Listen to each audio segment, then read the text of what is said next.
Y hablamos también de motores, que es la fuente de potencia que va a mover el mecanismo. Y también hablamos de la curva de potencia de ese motor, que tiene que ser modificada generalmente a través de un reductor de engranajes para ajustarse a la carga, ¿sí? La carga tiene necesidades tanto de torque como de velocidad.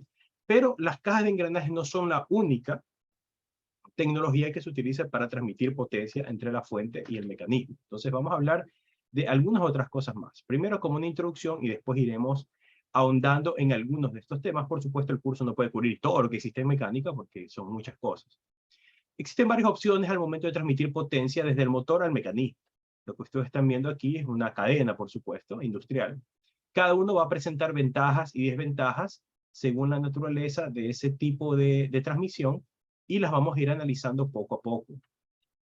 Entre las principales nosotros tenemos, bueno, los engranajes que pueden venir en cajas de engranajes como los que ustedes ven aquí, o también pueden fabricarse, ¿no? Y vamos a hablar un capítulo de diseño y fabricación de engranajes rectos, que sería el tipo más común que podemos nosotros ver en nuestro medio. También tenemos las bandas, y las bandas vienen en varios tipos. Ustedes vieron un video hace un momentito sobre las bandas en B, vamos a empezar por ese capítulo. Y también están un tipo de bandas dentadas que se les llama correas sincrónicas, también vamos a tener un capítulo al respecto. Otro capítulo va a corresponder a cadenas, y ustedes deben ser muy familiarizados con las cadenas porque los usamos en las bicicletas, son de uso muy común, pero también se las usa mucho en la industria. Entonces vamos a hablar sobre cadenas más adelante. Perdón.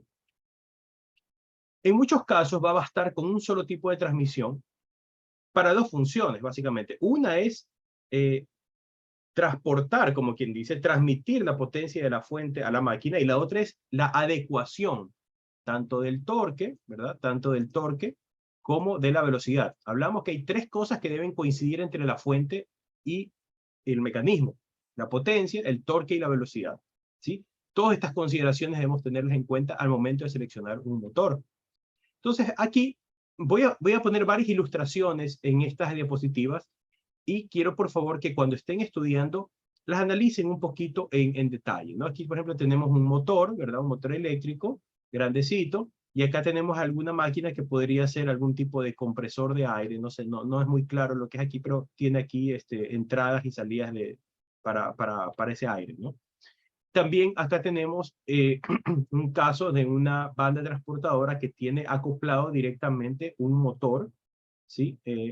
A través de cadenas, ¿sí? Esto no es tan común, salvo en ciertos lugares como minería, ¿no? Ahí sí es más común tener este tipo de configuraciones.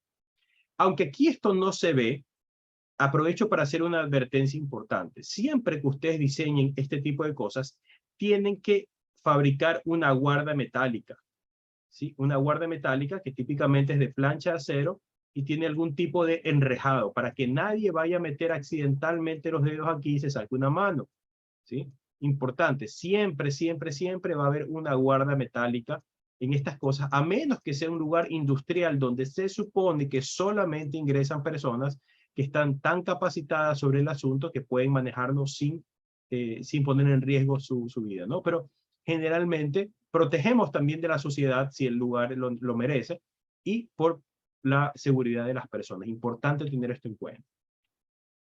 Ahora, en otros casos, con un solo tipo de transmisión de potencias, que pueden ser engranajes, bandas, cadenas, lo que sea, no es suficiente y hay que combinar métodos. Entonces aquí les pongo un ejemplo sacado del MOT, en donde, bueno, tal vez exagero un poco, pero sí hay máquinas así, donde tenemos el motor y tenemos una gran caja de reducción. Estamos uniendo el motor a la caja de reducción con una polea, correa dentada, de hecho, en este caso, y de la caja de reducción ya a la máquina que vamos a utilizar, que puede ser cualquier cosa, ¿no? Cualquier tipo de maquinaria está con una cadena. Ahora, aprovecho para mostrar esto, porque si bien es cierto, se complica un poco al tener tantas piezas, fíjense que parte de lo interesante de esto es que estos métodos de transmisión, como las bandas, las correas dentadas y las cadenas, son hasta cierto punto flexibles, ¿no? Incluso se les llama transmisiones flexibles y permiten que las piezas no estén perfectamente alineadas y aún así pueden transmitir potencia. Eso es algo importante porque en cambio los engranajes tienen que ser muy bien alineados y tienen que estar, bueno, obviamente con las tolerancias de fabricación más perfectas. Pero las partes flexibles me permite yo ciertas desalineaciones. ¿Sí? Esto es importante. Además, algo interesante que puede ocurrir es que esta máquina podría tener algo que la haga trabarse. Es decir, no sé, supongamos que esto sirve para procesar, se me ocurre, hojas de tabaco, qué sé yo, ¿ya? Pero se le mete una piedra. Entonces aumenta tremendamente el torque de la máquina. Entonces, ¿qué es lo que suele suceder? En alguna parte de estas transmisiones flexibles, que puede ser la cadena o puede ser la banda, algo de esto se va a romper o, por ejemplo, la banda puede patinar. Y esto también funciona como un sistema de seguridad y de protección. Porque antes de que se rompan los engranajes de la máquina, se pueden romper las bandas. ¿Sí? Entonces, eso también es una ventaja de las transmisiones flexibles que funcionan como dispositivo de seguridad. Vamos a hablar ciertas generalidades de los diferentes sistemas. Primero de los engranajes. Pues vamos obviamente a usar engranajes, hay de diferentes variedades, lo vamos a analizar luego, para transmitir potencia entre ejes, ¿no? Fíjense que aquí tenemos un tren de engranajes donde hay un eje A, un eje B y un eje D, O sea, hay 3 ejes aquí, ¿sí? Y un tren de engranajes puede estar formado por 2 o más elementos, ¿no? Como ustedes ven aquí, hay algunos engranajes. Existen diferentes diseños y diferentes aplicaciones, y cuando vimos las diapositivas de los reductores, los motorreductores, vimos que hay un sinnúmero de configuraciones posibles para generar una caja de engranajes para reducción. Ahora, en esta gráfica se ven que los ejes son paralelos, pero también hay engranajes para ejes que no son paralelos. Entonces vamos a ver eso después cuando hablemos del capítulo de engranajes específicamente. Con respecto a las bandas, son elementos flexibles, y es el primer capítulo que vamos a analizar. Son elementos flexibles con formas y tamaños estandarizados que transmiten potencia entre poleas, ¿no? Entonces la polea, ¿sí? Son estas ruedas, ¿verdad? Que nosotros podemos acoplar un eje mecánico, y las bandas son las que van sobre las poleas, ¿no? Y así transmiten potencia mecánica. Es una solución que se considera muy común, es muy económica, pero también es limitada en su potencia a transmitir, y por eso cuando ya la potencia es muy grande se prefieren los engranajes o las cadenas también. Fíjense que hay una serie de familias, como ustedes lo vieron en el video, hay una serie, bueno, en este video creo que no estaba, hay una serie de familias ya estandarizadas de bandas de diferente tipo, ¿no? La más común es esta aquí que se llama la banda en B, ¿sí? La banda en B, y también vamos a estudiar las bandas estas sincrónicas, las correas sincrónicas, que tienen estos dientes, pero hay otros tipos que se han estandarizado porque hay muchos usos el día de hoy para las bandas, ¿no? Por ejemplo, esta banda que ustedes ven aquí, que se llama Polyrib, es muy común verlas también en los vehículos, por ejemplo. ¿Sí? Una de las tantas bandas que utilizan los vehículos. Y hay deslizamiento posible, porque esto trabaja por medio de fricción, lo cual puede ser una ventaja en muchos casos, porque como les digo, si alguna parte de la máquina se traba, lo que puede suceder es que justamente empiece a deslizarse y proteja al resto de elementos de una máquina. Lo veremos con más detalle más adelante, porque vamos a empezar con el capítulo de bandas. Con respecto a las cadenas, ellas son un compromiso entre lo rígido y lo flexible, porque ustedes saben, las cadenas son rígidas, son de acero, pero como un sistema, como un todo, tienen un nivel de flexibilidad.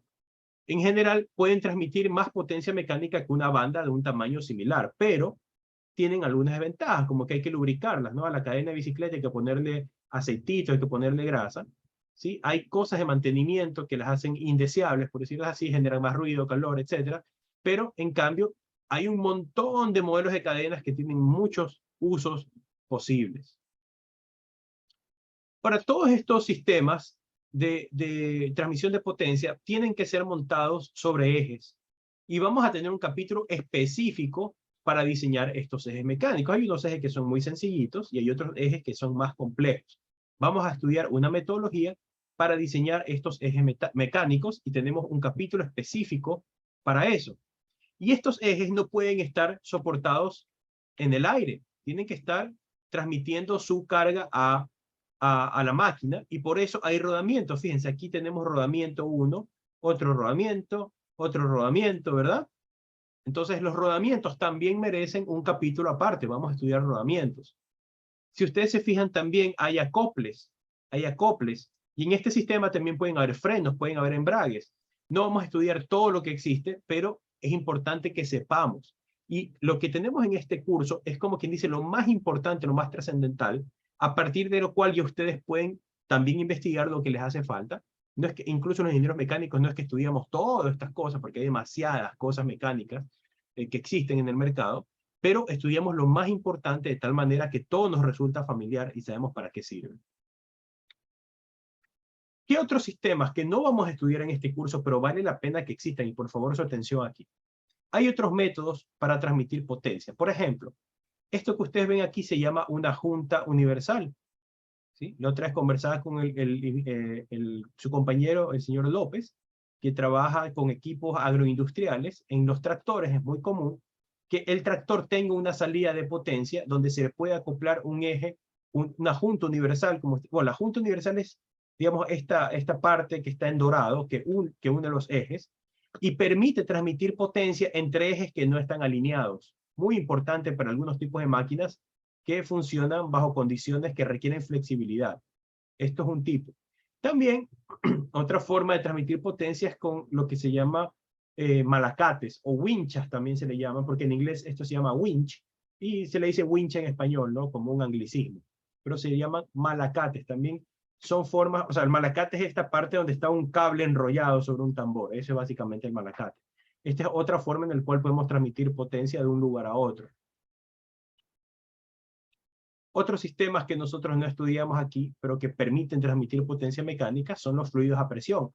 Podemos utilizar tanto aire comprimido como aceites, ¿sí? Y ya ustedes están por entrar, algunos ya están, o algunos el próximo semestre van a ver el curso de hidráulica neumática. Nosotros transmitimos potencia mecánica a través de estos fluidos a presión, pero como son de otra naturaleza, requieren su propio curso y lo van a estudiar ustedes, muy utilizados en las fábricas, así que vale la pena que estudien muy bien ese curso porque lo van a aplicar para los que vayan a trabajar en la industria.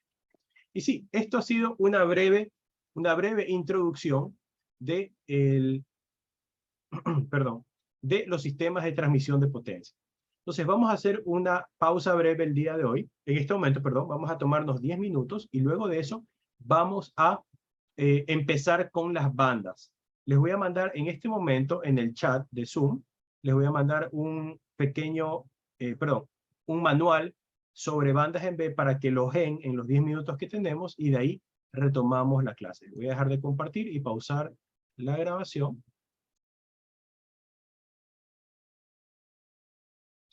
Muy bien, entonces hablemos sobre bandas y poleas, que son uno de los tipos más antiguos y más importantes aún el día de hoy para de los sistemas flexibles de transmisión de potencia. Les he pasado un manual de SKF y les voy a subir en el aula virtual también otro de una marca alemana llamada Optiwelt, ¿no? Existen un sinnúmero de marcas que venden estas cosas. Yo simplemente les he puesto aquí marcas que, bueno, sí las van a encontrar aquí, y aparte de eso, tienen buena literatura, ¿no? Porque a veces vamos a encontrar también unas marcas ahí que son de uso común, pero no tienen buena literatura para ayudarnos como ingenieros a seleccionar. Ahora, también en los libros de ingeniería, tanto en el MOD como en el, como en el Shigley, vamos a encontrar información al respecto, pero yo prefiero sacar directamente el manual de fabricante porque es algo mucho más práctico. Ahora, veamos esta figura, qué interesante, ¿no? Tenemos un motor y un motor que está sobre una base regulada, ¿sí? Una base regulada, pero que también tiene algo de amortiguación. Vemos aquí que está la transmisión a través de bandas múltiples, ¿sí? Y acá donde está digamos, a donde llega la potencia, hay un eje que puede ser conectado con cualquier otra cosa. Como les decía yo, por favor, vale la pena que ustedes cuando estén estudiando las diapositivas y estén estudiando el libro, se fijen en las figuras porque hay siempre información importante ahí. Pero entre los sistemas de transmisión flexibles de potencia mecánica, identificamos a las bandas y correas como un sistema que puede transferir una cantidad moderada de potencia, ¿no? Muy útil el día de hoy. Se utiliza, es un bucle de un material flexible, como ustedes ven, típicamente caucho reforzado, que permite unir mecánicamente dos o más ejes giratorios que casi siempre son paralelos, ¿no? Existen algunas soluciones donde los ejes no son paralelos, pero lo más común es que sí lo sean. Aunque les decía yo también que una de las ventajas de estos sistemas flexibles es que puede ser que estén ligeramente desalineados y aún así el sistema funciona. A diferencia de un sistema de engranajes que va a sufrir mucho si no está una alineación correcta. Las correas se enrollan sobre las poleas, no hay que confundir, una cosa es la banda, pero una correa o banda, y la otra es la polea, que son las que giran sobre los ejes. En un sistema de dos poleas, normalmente la banda puede accionar las poleas en una dirección, o también puede ser cruzada, vamos a ver luego qué significa eso, una banda cruzada, para invertir la dirección de giro. Ahora, hay un videito aquí que quiero que lo vean después sobre las diferentes familias de bandas, pero eso lo veremos después cuando entremos ya en el manual. Este video ya lo vieron, donde se mostraba un poco cómo es la configuración. Fíjense que aquí tenemos un motor con una serie de cosas y una banda de transmisión haciendo como el nexo de transmitir potencia de un sistema al otro. Las bandas o correas de transmisión basan su funcionamiento sobre todo en fuerzas de fricción, y esto es importante. En una banda tiene que haber fricción, ¿sí? Por eso, cuando no está una banda correctamente instalada, hay deslizamiento y hay ese rechinido que a veces ustedes escuchan en los carros cuando empieza el invierno, ¿sí? Cuando no está muy bien tensada, la fricción, sobre todo cuando hay humedad, pues no es suficiente y empieza a deslizarse causando esos ruidos. Pero en general es un sistema bastante silencioso cuando está bien instalado. A diferencia de otros medios flexibles de transmisión mecánica, que vamos a ver luego, las cadenas y las correas dentadas, utilizan ellas interferencia mecánica. Entonces esas no dependen de fricción, sino de tocar una pieza contra otra directamente, no de empujar. Este en cambio es de fricción. Existen diferentes tipos de bandas para transmitir potencia mecánica y el día de hoy tenemos bandas y poleas que están completamente estandarizadas, ¿sí? Entonces esto es lo que les mostraba, ¿no? Las que vamos a estudiar nosotros son estas de aquí, las bandas en B, las más comunes, y una variedad de las bandas en B que tienen unos huequitos aquí que en inglés se llaman cogs, ¿verdad? Que son como indentaciones, ¿no? Que las hacen más resistentes y son un poquito más caras, pero funcionan mejor, son más flexibles y todo. Y en un capítulo separado vamos a ver las correas sincrónicas, que son las que tienen dientes y trabajan por interferencia mecánica. Estas de aquí no las vamos a ver porque tienen usos más limitados, pero es exactamente el mismo estudio que las de acá, simplemente que son ya aplicaciones un poco más específicas y tendrán que ir al manual del fabricante de estos tipos de bandas para ver cómo seleccionarlas. Pero la banda en B, obviamente es la B porque tiene esta forma que estamos viendo en este momento, tiene una polea con sus surcos o sus ranuras completamente estandarizadas el día de hoy, ¿sí? Importante saber que una banda tiene su propio perfil y tiene que ser puesta en una polea con el mismo perfil, no se las puede intercambiar. Así es como normalmente vemos nosotros el montaje de un sistema de bandas y poleas. Fíjense que este es el eje mecánico y en el eje tiene se me fue el nombre, un keyway. Bueno, ya lo vamos a ver eso después. Están las poleas, algún accesorio de montaje de la polea contra el eje. A veces se necesita, a veces no. Y las bandas están montadas sobre las poleas. Ahora, de manera muy general, hablando de bandas, de familias amplias de bandas, vamos a estudiar ahora las bandas tipo B, las bandas aquí, las bandas en B.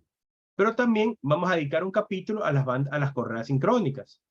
A lo que no vamos a dedicar un capítulo, pero vale la pena que sepan de su existencia porque aún se usan en ciertas máquinas, son las bandas planas y las bandas redondas, que son más antiguas que estas formas estandarizadas, porque son más simples, son más antiguas, pero aún el día de hoy encontramos ciertas máquinas que las usan. De hecho, yo en un lugar donde trabajaba teníamos un torno que utilizaba bandas planas, ¿no? Un torno bastante viejo, pero que seguía siendo usado. Y me tocó ir a buscar en el mercado dónde encontraba esa banda plana.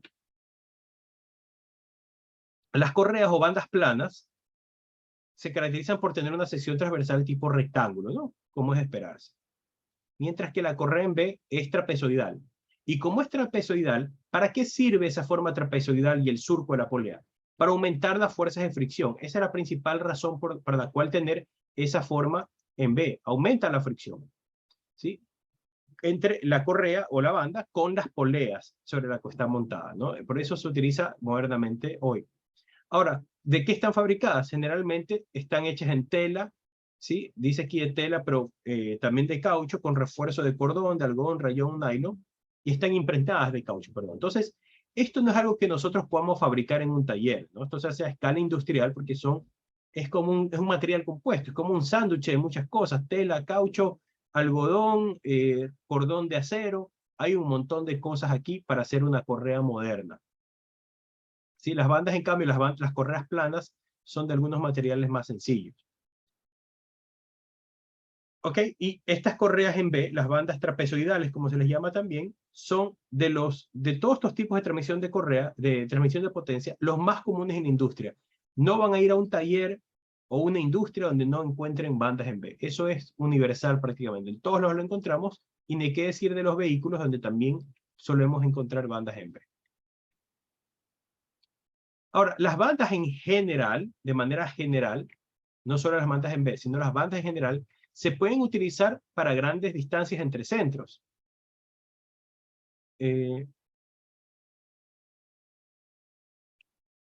ver qué es importante esto. ¿Sí? En algunos casos, se requiere una polea especial que se llama correa idle o correa de tensora, justamente porque siempre en una banda hay un lado, una parte de la banda que está más tensa y un lado que está no tenso, por decirlo así, ¿no? Que requiere tensión, y en algunos casos es necesario poner una banda tensor, una polea tensora, y vamos a estudiar luego eso más adelante. Ahora, otra cosa importante es que cuando uno utiliza bandas que funcionan por fricción, existe la posibilidad de deslizamiento. Incluso puede haber un poquito de deslizamiento, a diferencia de una cadena donde no hay deslizamiento para nada.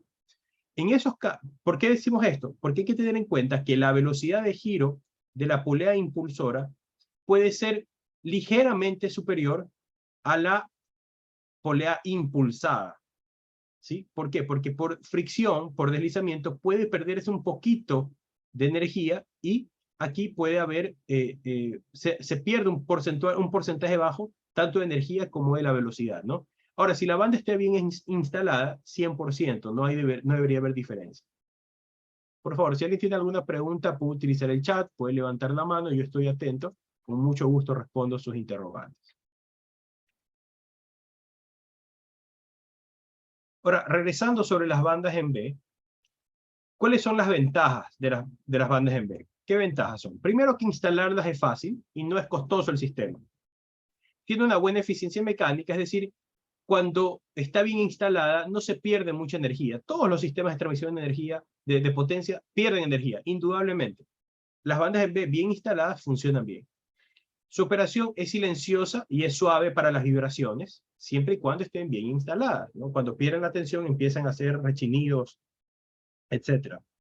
Y, insisto también, si son bien instaladas, tienen una larga expectativa de vida. Importante también esta aclaración.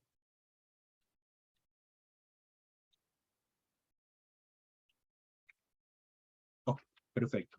Ahora, no hay un tiempo de vida garantizada. No hay un tiempo de vida garantizada porque hay muchas cosas que pueden afectar el tiempo de vida de una banda, ¿no? Por ejemplo, que esté mal instalada en cuanto a la alineación, mal escogida la polea, o que haya suciedad en el aire y por lo tanto reduce la fricción, algunas cosas. Pero cuando ustedes buscan los manuales, y toda la información que está en los manuales está para 25.000 horas de trabajo bien instaladas en el laboratorio, ¿no? En condiciones ideales, una banda te puede aguantar 25.000 horas de trabajo, que no es poca cosa. ¿Sí? En algunas máquinas esto significa que ustedes no van a abrir esto en 10 años. ¿Sí? Pero también, como están hechas de caucho y otras cosas, las bandas también, todo lo que es de caucho, como las llantas de un vehículo, suele degradarse con el tiempo, porque el caucho no es inmortal, el caucho tiene un tiempo de vida y se va degradando, se hace quebradizo y todo lo demás. Seguramente lo han vivido con diferentes cosas que han visto en la cotidianidad. Ahora, en cambio, en el mod nos dice que, siendo más cautos ya en cosas prácticas, esperemos que una banda con condiciones regulares de trabajo esté entre 5.000 y 7.000 horas. Pero en cambio las correas sincrónicas, esas sí dice que pueden aguantar 25.000. Entonces, para tenerlo en cuenta, un libro dice una cosa, otro libro dice otra cosa. Esto es del manual del fabricante, si no me equivoco. Pero tomemos en cuenta también que en nuestro medio es difícil esperar que realmente se dé, a menos que sea una muy buena industria, buena fábrica. En el común de los casos no debemos esperar el mejor caso posible. Ahora, cuando la banda está bien instalada, puede perder tan poco, o sea, la pérdida va a ser entre 2 y 5% de energía. ¿Cómo se pierde? En calor, en vibración, en ruido, ¿sí? Pero todo sistema tiene una pérdida. Ahora, cuando no está bien instalada, o cuando empieza a aflojarse, puede perder tanto como un 30% de la energía. Fíjense, en una industria, sobre todo que utiliza mucha energía eléctrica, tener bandas que trabajen a tan baja eficiencia es un problema. Entonces, en esa industria es bueno tener siempre gente que esté inspeccionando y dando mantenimiento a las máquinas, porque perder 30% de energía eléctrica es una bestialidad, ¿no? En una industria grande. ¿Alguna pregunta hasta aquí, por favor? No sé si alguno de ustedes hizo prácticas ya y tuvo que trabajar con bandas o sistemas de transmisión, con muchísimo gusto escuchamos su experiencia, ¿no? No estaría de más. Señor Mata, por favor. Es ingeniero, en una industria donde yo estuve, ahí se usaban bandas para el transportar cartón. Entonces, obviamente, asimismo bandas tipo B. Y entonces, obviamente, por el uso de estas, con el tiempo se iban desgastando. Pero lo que yo me pude percatar es que con el tiempo las bandas como que pierden la dimensión, o sea, por el desgaste, por la fricción que tenían con el material, se iban desgastando. Y yo simplemente veía que cada cierto tiempo ellos tenían ¿cómo es que cambiarlas? Pero no tienen ningún método práctico o de medición, ningún método técnico sería, sino que simplemente, como coloquialmente se dice, al ojo ya ven cuando está tocando el filo de la polea y ahí la cambian. ¿Existe algún tipo de elemento de medición para realmente saber el desgaste que tiene una banda o ese es el método más práctico que hay? Bueno, lo que hay que ver ahí es si es solamente la banda o también la polea, porque la polea también se desgasta. No hay nada en la naturaleza que aguante la fricción. Todo va a morir por fricción eventualmente. Entonces, hay que ver si las poleas realmente están en buenas condiciones. Porque lo que puede pasar es que a medida que se gastan, y ya lo vamos a ver más adelante en la parte de mantenimiento, a medida que se gastan varios juegos de bandas, también se van a gastar las poleas. Pero a veces no las quieren cambiar porque salen más caras hacerlas. Pero parte del mantenimiento es cambiar también las poleas. Habría que ver, pero sí, hay unos aparatos, y es visual la inspección, lamentablemente, para ver si la polea está desgastada. Literalmente pones un pedazo de plástico con el perfil adecuado y ves si hay desgaste. Pero en las bandas, al menos como son de caucho, yo no he visto una forma práctica de medirlo, ¿no? Pero quizás se lo puede hacer mismo con una impresora 3D, se puede imprimir, como quien dice, el perfil, inspeccionarla rápidamente para ver el desgaste. Sin embargo, hay que ver las condiciones, ¿no? Hay lugares donde hay mucha humedad, donde hay mucho polvo. No estoy seguro cómo lo estaban usando. Me dice que usaban esto como para transportar algo encima. Entonces imagino que había un peso aquí encima en la superficie expuesta de la banda. Sí, exactamente. La banda quedaba un poquito más sobresalida de la polea, no quedaba Ok. ras con ras. Y entonces en la parte de arriba pasaban cartones de una máquina a otra. Habría que ver también si la polea que usan es el mismo tipo de lavanda. Eso también puede suceder, que a veces son parecidas, pero no son iguales y aguantan menos tiempo, ¿no? Pero muchas gracias, señor Mata, por compartir la experiencia. Profesor, una pregunta. ¿Quién me está hablando? Perdón, porque yo tomo en cuenta las Hola. participaciones. Señor López. Señor López, dígame, Ok, señor López. sí, es que con respecto a la máquina, porque en el implemento que se utiliza para desbrozar el monte, se utiliza como reductor, pero es que a veces yo me he dado cuenta que apesta muchas veces, o sea, no tantas veces, pero a quemado. ¿No será porque se la ajustó de mala manera o porque no fue hace mucho tiempo que se desprendió algunas partes para darle mantenimiento y todo lo volvieron a armar, pero ajustaron creo demasiado la banda? ¿O por qué tipo de situación puede darse ese evento? Bueno, en el caso de que huela quemado, a ver, si nosotros ajustamos mucho las bandas, lo que puede suceder son algunas cosas, ¿no? La banda empieza a caer su tiempo de vida tremendamente, ¿sí? O sea, tranquilamente puede bajar a un quinto del tiempo de vida hasta romperse. Otra cosa que puede estar sucediendo es que no estén bien alineadas las poleas. Y cuando no están bien alineadas las poleas, y sobre todo si están bien tensas, hay fricción en un sentido que no debiera. O sea, van raspando las bandas antes de entrar, digamos, bueno, habría que verlo con un dibujo eso, ¿no? Pero cuando no están bien alineadas las bandas, puede friccionar de mala manera una de las caras e irla quemando. Entonces debería revisarse la alineación, porque al revisar la alineación es medio molestoso. Entonces mucha gente no la hace, pero eso es una de las cosas que podría estar sucediendo. Ahora, que esté muy tensa, eso puede generar que huela quemado, la verdad no sé. No lo creo, pero podría ser, como las bandas son sistemas elásticos, todos los sistemas elásticos aumentan su temperatura. Entonces, habría que tal vez parar la máquina y tocar las bandas a ver si están completamente calientes o solamente hay algunas caras que estén calientes. La verdad es que esto todo es inspección visual. Aquí realmente no es una cuestión de cálculo, es inspección visual y hacer bien el correcto procedimiento de alineación y de tensado. ¿Sí? Porque la verdad es que en muchas industrias se lo hace muy al ojo. ¿Sí? Y tal vez no importa, pero cuando ya empieza a generar problemas, ahí ya quieren ver qué es lo que está sucediendo. Pero bueno, para responder a la pregunta, alineación creería yo que es lo primero que se revisaría. Dígame. Sí, ya lo voy a revisar porque como está bien cubierto por la protección, Ya. se huele un poquito desde afuera, pero sí, hay que revisarlo. Sí, la verdad es que estos sistemas, o sea, lo que yo haría ahí es operarlo un rato y estando todavía en caliente, sacar eso y para tratar de observar y tocar, obviamente con la máquina apagada, ¿no? Pero tocar dónde está, si está calentado todo en general o ciertas superficies, para ver dónde puede estar el problema. Listo, gracias por las preguntas y las aportaciones. Okay, hablemos de los arreglos con las bandas, es decir, los sistemas, los ensambles que se pueden lograr con las bandas. El uso de las bandas de transmisión de potencia se ha ido desarrollando en varios siglos. Y aquí ustedes ven una imagen de cómo se usaban sistemas flexibles para transmitir potencia entre dos lugares bien lejanos.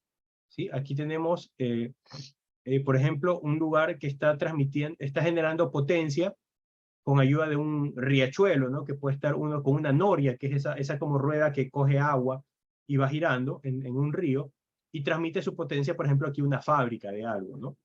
Eso se podía hacer, sobre todo con bandas planas o con bandas redondas, ¿no? Las bandas redondas, si ustedes estuvieran en la época medieval, la banda redonda básicamente es una soga, ¿sí? Y la soga sirve para transmitir potencia, lo pueden utilizar así ustedes. El problema de la soga es que generalmente no tiene muy buena fricción, entonces no puede transmitir muy alta potencia, pero en cambio tiene una flexibilidad tremenda porque como la forma redonda es igual por todos lados que una la aproxime, puedes hacer configuraciones tan complejas como la que se ven aquí, que esto no sería posible con una banda en B moderna, habría que buscar otra solución, ¿sí? Entonces, tomar en cuenta que existen todavía aplicaciones donde se utilizarán bandas redondas, bandas circulares. Y también los cables, por ejemplo, cables de transmisión también pueden ser consideradas bandas redondas como un teleférico, como ustedes ven aquí. Ahora, las bandas planas fueron muy importantes en la revolución industrial y aún el día de hoy hay máquinas que utilizan estas bandas planas. Como yo les dije, tuve que trabajar con un torno. Me fui al centro de la ciudad, donde hay un lugar específico, no me acuerdo si era Rumichaca y Manuel Galesio, donde venden bandas, y tú les pides una medida y ellos te tienen como unos carretes y te lo cortan y te los unen a la medida que uno quiera. Pero fíjense en esto es algo antiguo. Quiero que vean aquí un videíto. A mí me gusta tratar de dar perspectiva histórica. Déjenme compartir esta otra pantalla. ¿Sí? Miren este video. Si lo pueden ver en la pantalla, un videíto. Esto es una máquina de vapor. Si alguien me confirma si lo pueden ver. Sí, se ve. Ok, perfecto. Entonces, esto es una máquina de vapor y se utilizaba en la época, y perdón que repita el video, en la época que no teníamos motores eléctricos, ¿cómo transmitíamos potencia en una industria? Bueno, aquí un motor eléctrico, pero un motor a vapor, y el motor de vapor tiene aquí una gran banda, y de esta banda se desprenden un sistema de bandas. Miren cómo lo hacían.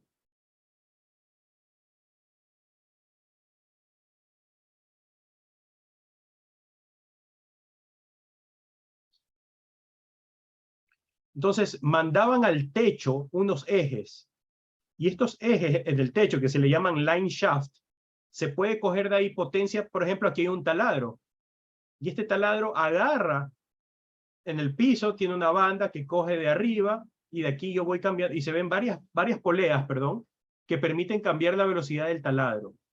Qué interesante solución que lograron en esa época. ¿Y por qué es el techo? Porque era la única forma segura de transmitir a lo largo de toda la fábrica. Miren qué complicado puede ser esto para alimentar varias máquinas al mismo tiempo. Y miren cómo se tuerce esta banda. Porque uno la puede virar para invertir la dirección de giro.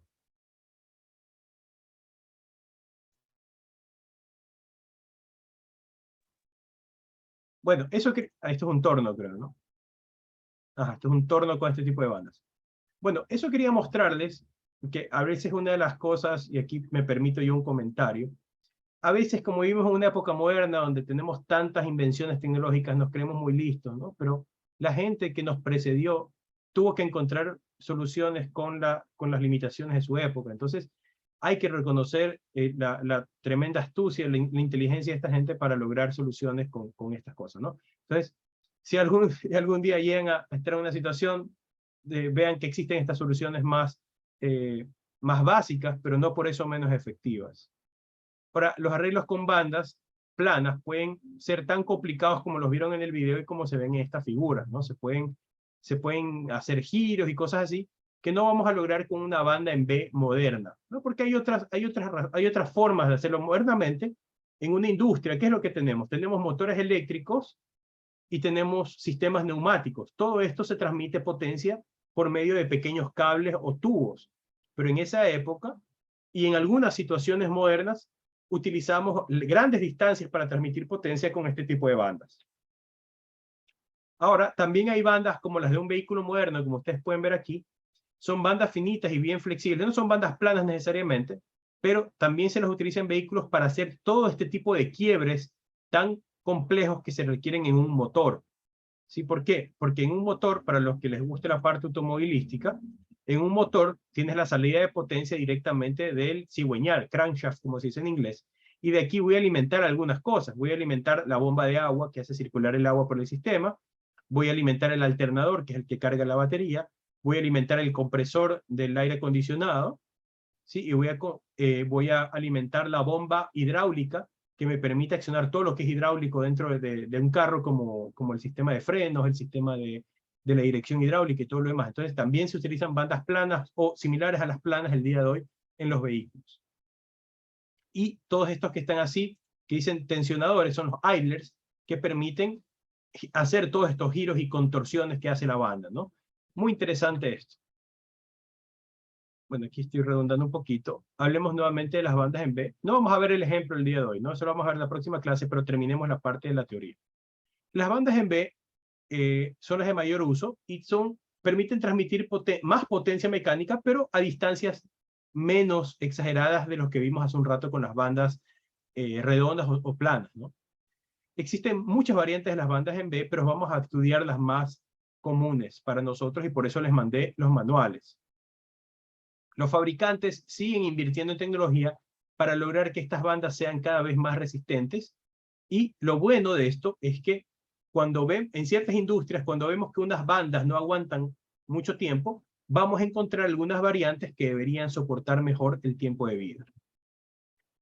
Ahora, si hablamos de la geometría fundamental de un sistema como el que vamos a usar el día de hoy, tenemos polea 1, polea 2, y si ustedes se fijan, el ángulo que encierra la polea más grande siempre es mayor que el ángulo que encierra la polea más pequeña. Esto es natural, es completamente natural. ¿Qué otra cosa es natural?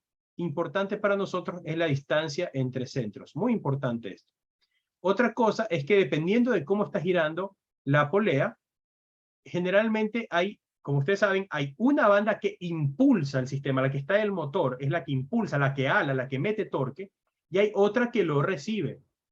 Esto hace que una parte de la banda esté en tensión. Fíjense, si este es el motor, voy a ponerle M de motor, y gira en este sentido, ¿cuál creen ustedes que es el lado de la banda que está más tenso? ¿El de abajo o el de arriba?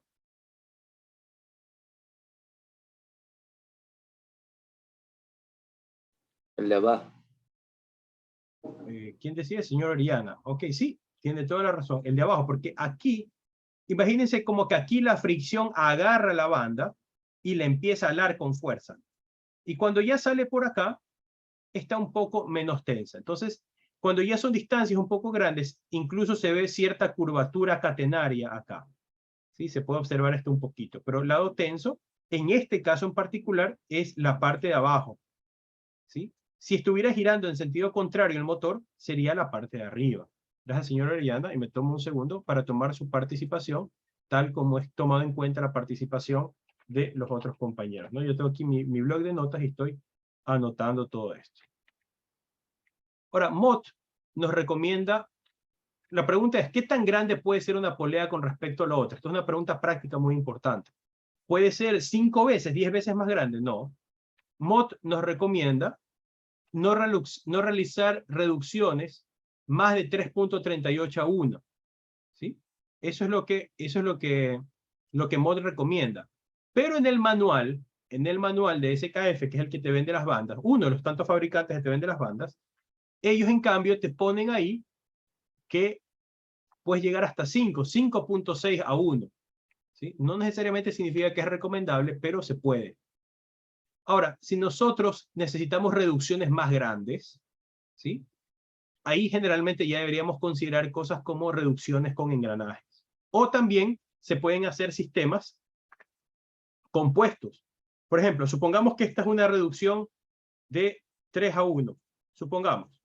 Y supongamos que esta es una reducción de 4 a 1. La reducción completa de todo esto es 4 por 3, 12 a 1. Entonces también se puede lograr eso con un sistema de múltiples bandas.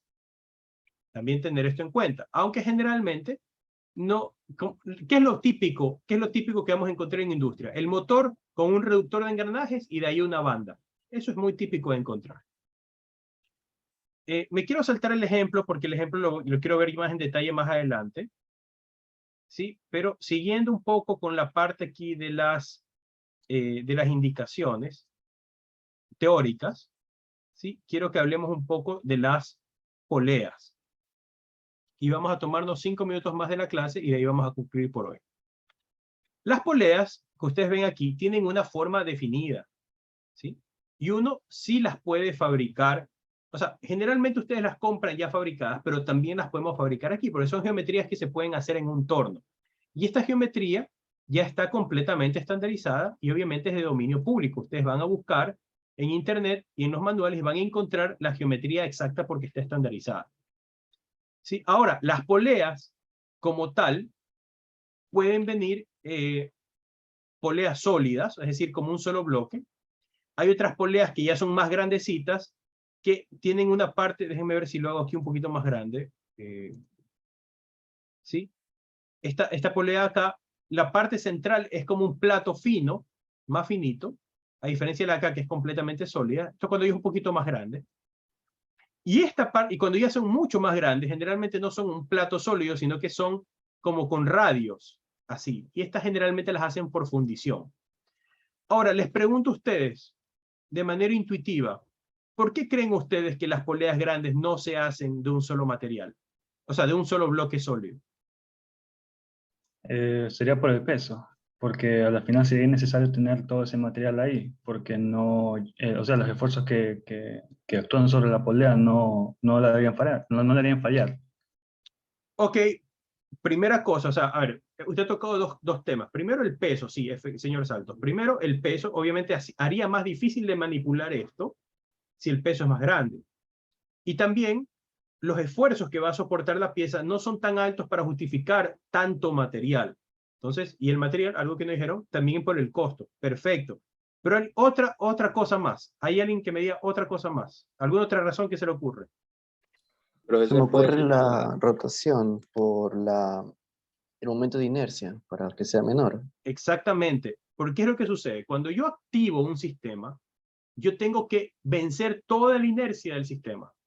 Si esta polea fuera completamente sólida, la inercia que tiene es tan elevada que el pobre motor va a sufrir tratando de acelerar ese sistema. Entonces, esa es otra razón por la cual tratar de disminuir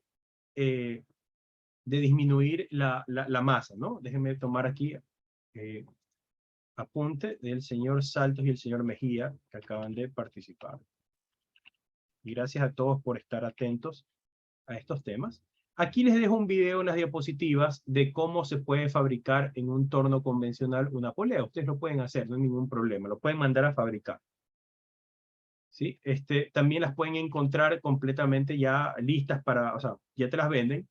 Y el acople interno puede ser cilíndrico o puede ser cónico, ¿no? Hay algunas poleas que tienen un sistema de... Todas estas que ya son con marca tienen algún sistema para montar. Algunas tienen unos sistemas más sofisticados que son cónicos y todo lo demás que lo hacen fácil de instalar. Y la instalación es algo muy, muy bueno, muy importante.